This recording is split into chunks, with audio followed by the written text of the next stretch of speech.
So, leading indicator 1.5 says that teachers and staffs have formal ways to provide input regarding the optimal functioning of the school. So, teachers at Bridgeport Elementary, we have tons of ways that teachers are able to provide formal input. We have informal all the time, but I know formal, especially for our school or for our county, it's kind of difficult to do formal because we're so laid back. We're a smaller, really like tight knit community in our district, which I love.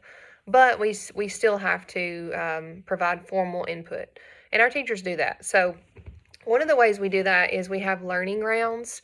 We do the Marzano learning rounds at Bridgeport Elementary School. I started that back.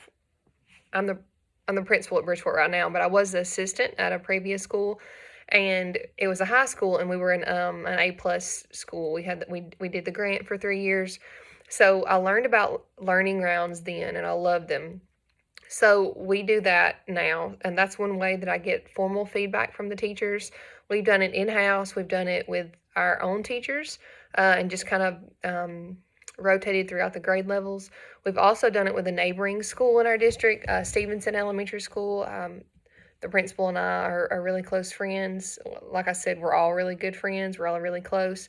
But because that's the only other school in our district that is pre-K through fourth grade, like my school.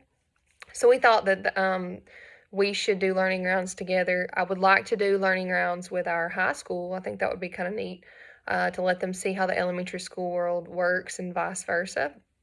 Because I've came from the high school, so I see the good in both. But anyways, those we created a Google form for those learning rounds. So those 3 questions that we ask from the learning rounds, I get all of that feedback and export it to a Google sheet and get to see everybody's submissions that way. I also share that with the other principal that we're working with. That way they can see what other people are seeing in their classrooms.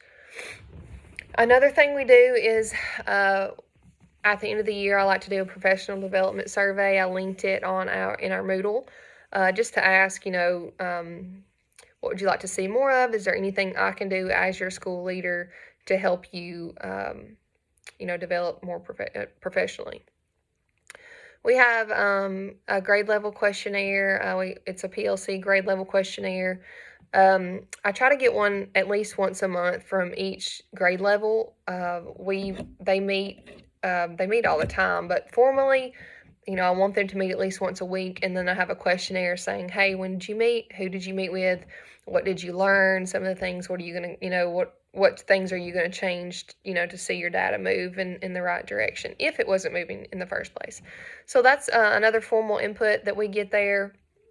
Also, another formal input is the Teacher of the Year nomination. I don't make that decision myself.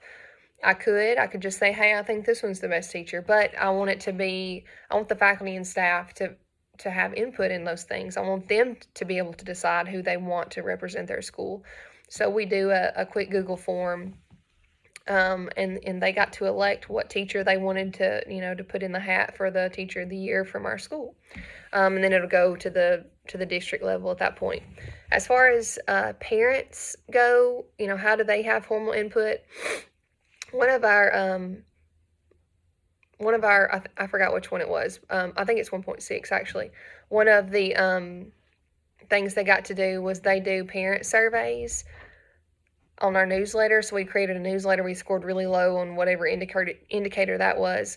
And so we created monthly newsletters to kind of get some information out about the school. And the parents do a quick 3-question survey on there. So they give us monthly formal feedback, I guess you could say, each month. And that's how we do formal feedback at Bridgeport Elementary.